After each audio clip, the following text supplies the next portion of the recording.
Ja, hallo liebe Porsche-Freunde, heute bei YouTube, bei Cargold kennt ihr ja wieder mal ein besonderes Auto und dieser hier, der ist wirklich ganz besonders. Deswegen habe ich mich auch jetzt gleich hier ans Heck gestellt. Guck mal, was hier steht. Das ist ein 3.6er Turbo. Das ist ein Auto so ähnlich wie der James Bond Wagen, der Aston Martin DB5. Der hat nämlich bei, jetzt wie hießen die gleich? Bei den bei den Bad Boys gab es einen Film 1995 und da war dieser Wagen das Highlight in diesem ganzen Film. Es war ein Film, der kam aus Hollywood, war riesig bekannt. Da haben sie das Auto gefahren und bei vielen jungen Leuten hing das dann seinerzeit im Kinderzimmer. Und deshalb hat jetzt der originale Wagen, das Auto, was damals mitgespielt hat, gerade kürzlich 1,3 Millionen Dollar gebracht im Verkauf. Das müsst ihr euch mal vorstellen, weil es das Auto war. Und von dem Wagen hier gibt es nur ca. 1000 Stück, also ganz, ganz wenige. Und die Autos sind die letzten 2 Jahre förmlich explodiert im Preis. Sie sind Hammer gestanden bei 150, dann waren es 200, mittlerweile bis 500.000 Dollar so ein Wagen. Unser Auto kostet deutlich unter 400, also wirklich deutlich. Und der hat einen absoluten Top-Zustand. Das möchte ich euch jetzt schon mal zeigen, bevor wir überhaupt losfahren. Ich habe selten, der Wagen hat ein bisschen über 100.000 gelaufen. Ich habe selten einen so gepflegten Porsche gesehen wie ihn. Schaut euch mal diese Sitze an. Also ich glaube, das könnt ihr gut erkennen. Das Auto ist vollkommen original. Der ist also nicht nur lückenlos Checkheft gepflegt hier in Deutschland. Das ist ein deutsches Auto. Das ist alles dokumentiert. Schaut euch mal diese Qualität an. Die finde ich einmalig. Guck mal hier, da ist überhaupt nichts kaputt. Der riecht wie neu, der Wagen. Also sensationell gepflegt und dafür, dass man sich vorstellt, ist jetzt ja genau 30 Jahre alt, der Wagen. Der ist 1993 Ende gebaut worden, 94 zugelassen, also ist jetzt 30 Jahre alt. Und dann so ein Auto, das ist eine echte Rarität. 3.6 ist sehr, sehr selten. Und wie der jetzt fährt und was der kann, das zeigen wir euch jetzt. So, auf, los geht's.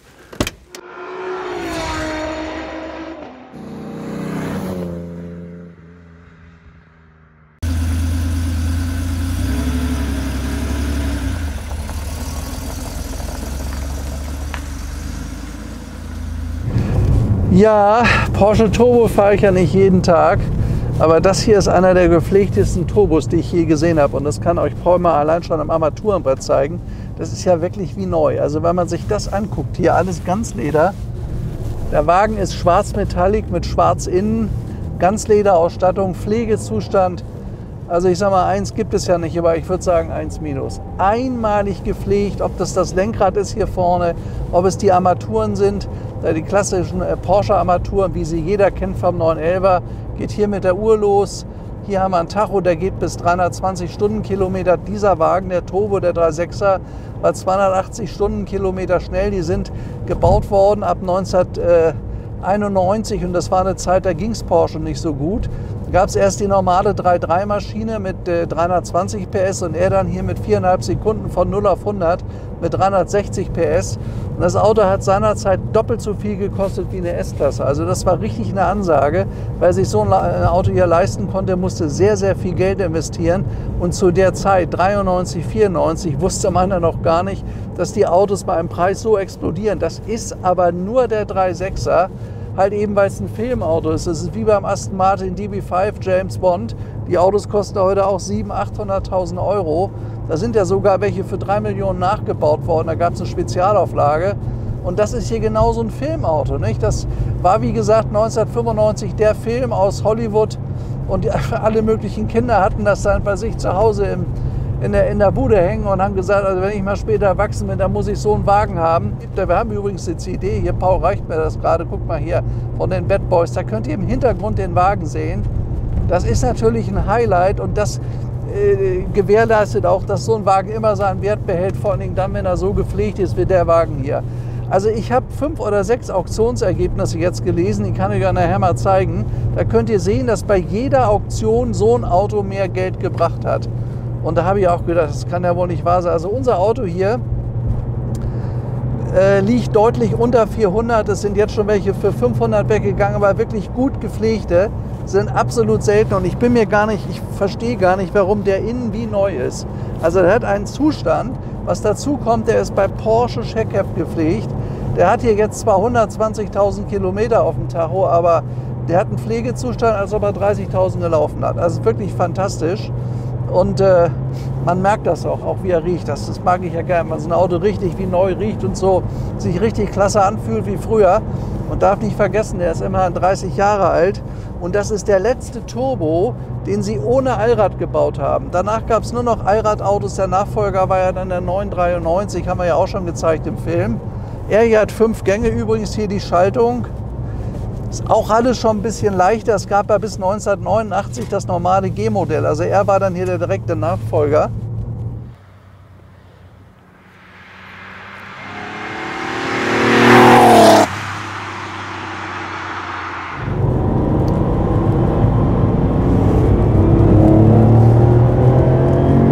Ja, absolut giftiges Gerät.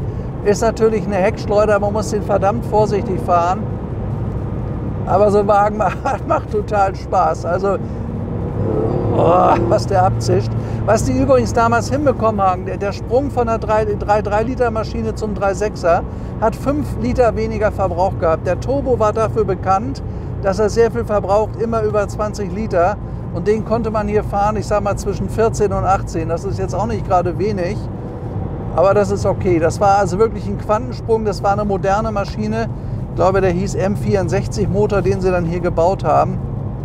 Ja, und da gab es ja dann eigentlich als Nachfolger nur noch einen 993 und da war das eigentlich mit den klassischen Boxermotoren vorbei. Also jedenfalls mit der Luftkühlung. Er hat ja 6 Zylinder hier, 360 PS, 4,5 Sekunden ist er auf 100. Hat damit zu tun, er wiegt auch nur 1,4 Tonnen. Also ist ein Auto, was verhältnismäßig leicht ist. Der wiegt nicht viel und wenn er dann so toll im Zustand ist wie er hier,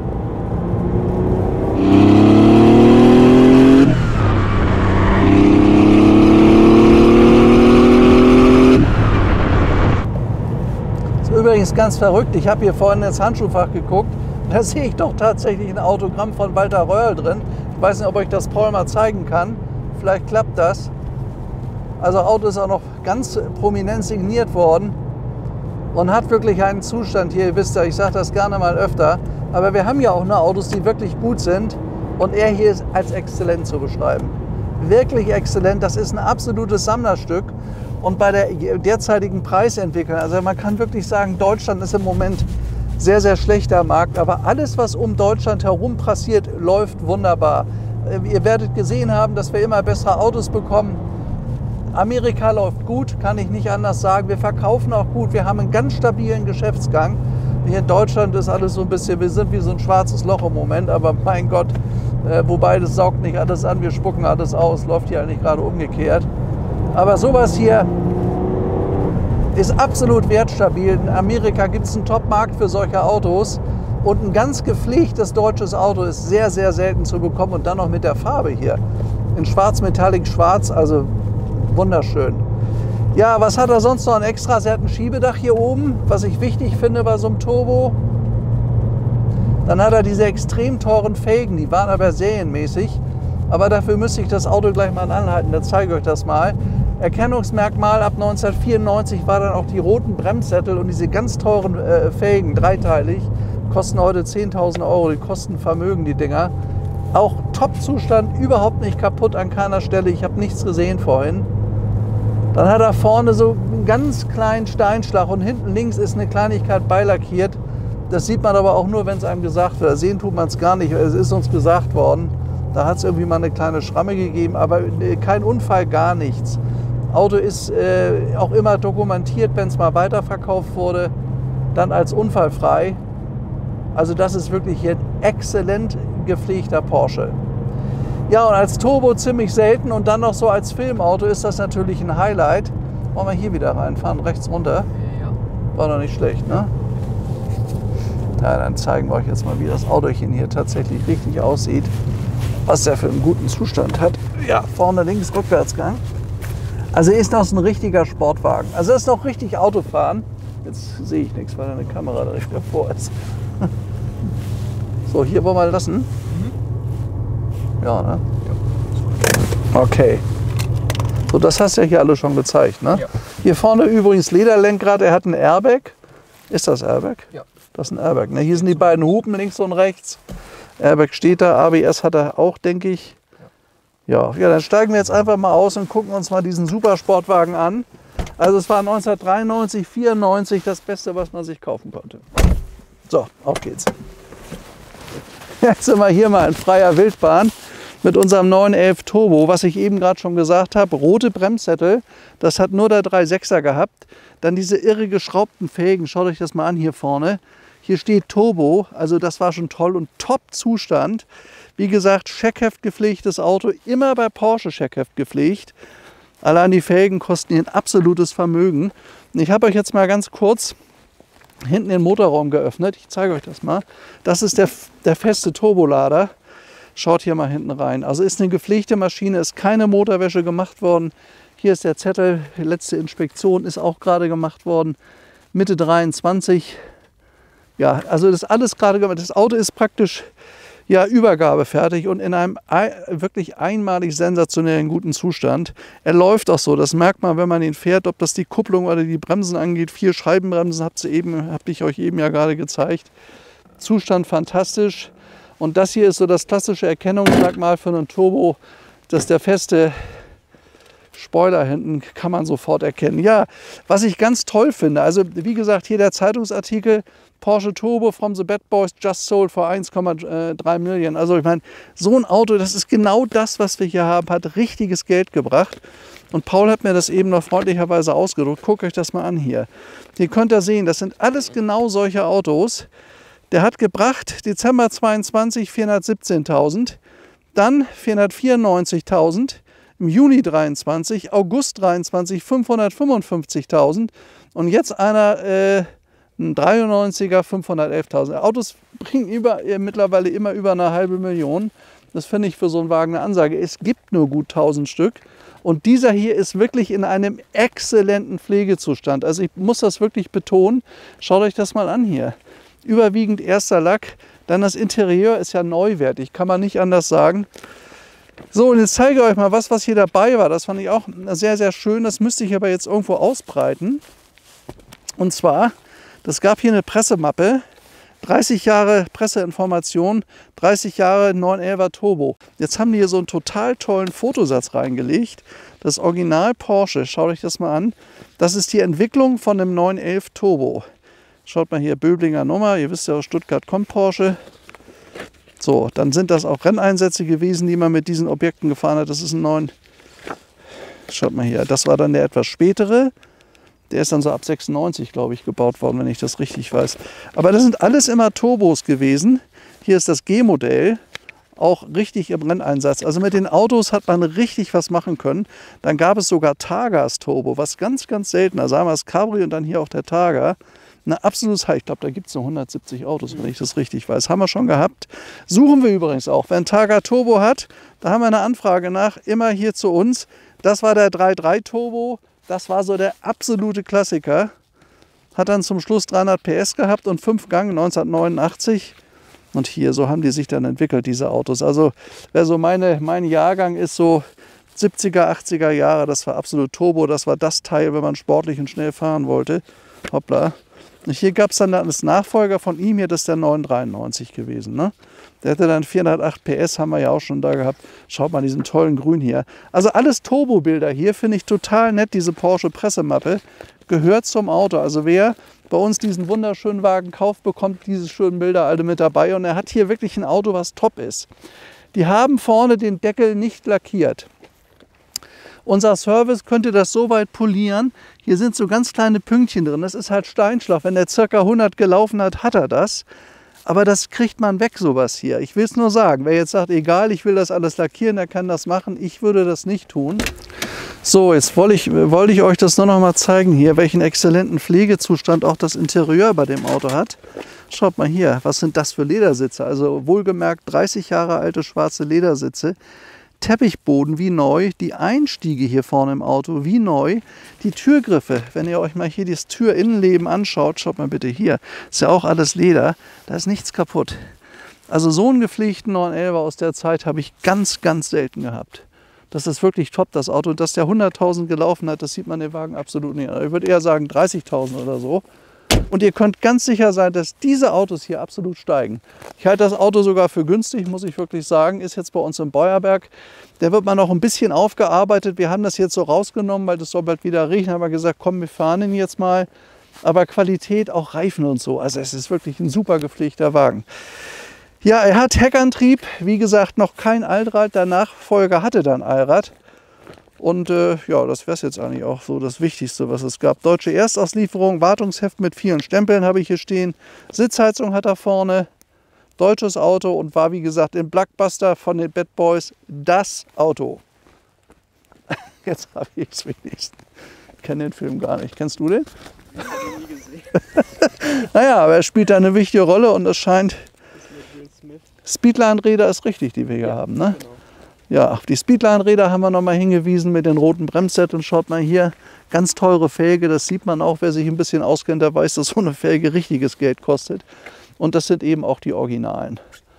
Und was ich auch toll finde, der hat hier nirgends irgendwas, also ein super Zustand. Man kann übrigens einen Turbo erkennen an diesen ganz breiten Radhäusern. Das haben die normalen 964er Porsche nicht gehabt. Daran erkennt man immer einen Turbo, das war eigentlich schon immer so.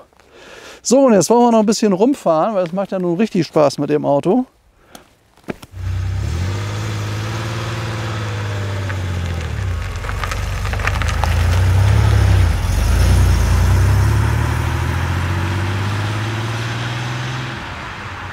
Ja, interessant ist bei dem Turbo, also bis 3000 passiert nicht viel, aber danach rauscht das Ding richtig ab und da ist die Baranzeige.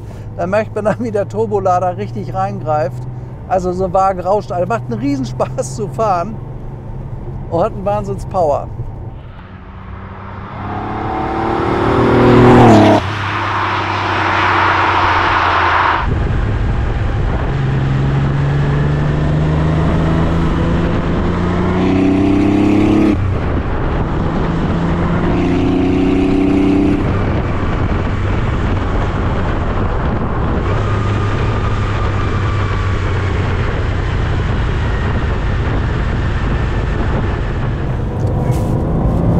Alles klar? Ja, Porsche Turbo 3,6. Das ist noch so ein richtiger Ur-Porsche, als Porsche noch Porsche war. Heute sind die so ein bisschen anders, die Autos mit viel Elektronik. Das gab es hier zu der Zeit noch nicht. Und man muss hier wirklich Auto fahren. Guck mal, jetzt zieht er ab. Jetzt kommt er richtig. Ja, da geht was. Ha? Da geht echt was hier, du. Es ist halt eine Heckschleuder, da muss verdammt aufpassen, dass er sich nicht verabschiedet irgendwo.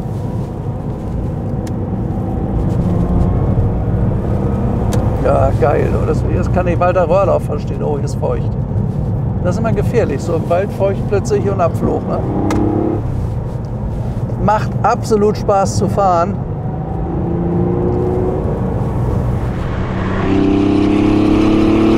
Ah, toller Sound auch. 6-Zylinder Boxermotor. Das hört sich für mich noch richtig nach Porsche an. So bin ich groß geworden. Das war ein Porsche. Nicht dieses ganze Summ-Summ, was sie da heute haben, weiß ich auch nicht. So. Ja, macht eine riesen Laune. Und er klebt am Boden, ne? Merkst du das, wie der klebt? Er hat eine irre Straßenlage, der Wagen. Und dann dieser wunderschöne, tolle Zustand von dem Auto.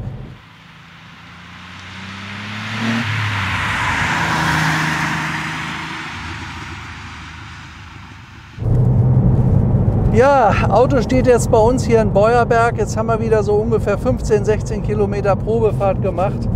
Also ich kann nur sagen, es macht einen Riesenspaß. Wer wirklich fahraktiv Auto fahren möchte und Freude am Auto haben will, der hat hier den richtigen Wagen. Und das auch wieder Cargold-Qualität. Absolut, das ist das, was wir wollen. Ich meine, das ist manchmal schwer. Einige beschweren sich drüber, es ist immer schwer. Wenn wir so einen Wagen mal besorgt haben, der ist ja meistens gleich verkauft. Und dann heißt es, besorgt mal den nächsten. Ich kann leider nicht aufs Lieferband drücken und sagen, da kommt der nächste. Wir müssen da weit für fahren, bis wir mal so einen schönen Wagen haben. Und deswegen ist es manchmal sehr, sehr schwer, auch immer diese regelmäßigen Filme zu bringen mit immer wieder noch besseren Autos. Das ist eine sehr, sehr hohe Anforderung an uns und wir versuchen sie wirklich so gut zu bedienen, wie auch immer das nur möglich ist. Und ich denke, wir haben schon wirklich einen tollen Bestand. Also wir haben jetzt so ungefähr 220 Autos, wirklich tolle Autos. Und wir bekommen auch immer mehr international tolle Sachen angeboten. Und ich bin auch froh über diesen YouTube-Kanal, der uns die Möglichkeit gibt, so eine große Verbreitung erlangt zu haben. Das ist ja früher mit einer normalen Anzeige irgendwo in den Printmedien gar nicht möglich gewesen. Nur mittlerweile ist das möglich, dank YouTube. Und wir haben da ganz viel Zuspruch. Und ich lese eure Kommentare immer wieder. weil ich natürlich auch weiß, manchmal machen wir es falsch, völlig klar. Übrigens, die Hamburger Jungs, die entwickeln sich richtig gut. Es gibt jetzt auch in Hamburg immer bessere Autos. Und Jens und Pascal, die packen das. Jetzt wartet mal ab, da oben noch ein Vierteljahr und noch 10, 12 Filme, dann haben die das voll drauf. Wir haben auch eine Zeit gebraucht. Also gebt uns bitte die Zeit. Kritik wird gelesen und umgesetzt. Und da bleiben natürlich immer noch 20% Fehler, aber da muss ich sagen, sorry, besser können wir das dann nicht. Aber wir werden weiter auch Werbung machen für tolle Autos, weil das ist unser Thema. Tolle Autos, da muss es ein immer größeres Umfeld für geben. Weltweit gibt es, das kann ich euch sagen, weil das Geschäft läuft bei uns ganz, ganz regelmäßig. Und das hat ganz einfach damit zu tun, dass es ganz, ganz viele Interessenten gibt dafür.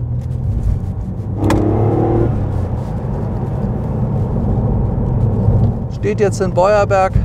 Ihr wisst ja, Cola und Kaffee gibt es bei uns immer umsonst. Danach sprechen wir über den Preis. Ab und zu kann man über einen oder anderen Euro noch reden. Und bei uns ist es eben so, wir nehmen auch Autos, auch wenn man manchmal die sind ein bisschen hart an der Grenze preislich oben, aber wenn die top sind, haben wir die immer weitergebracht. Und man kann sagen, das bessere Auto ist immer der bessere Kauf. Und danach verfährt Cargold. So, meine lieben YouTube-Freunde, ich wünsche euch alles Gute. Bis zum nächsten Film. Ihr seht ja, ich strahle wieder mal, hat mir richtig Spaß gemacht. Bis dahin, euer Stefan und ciao.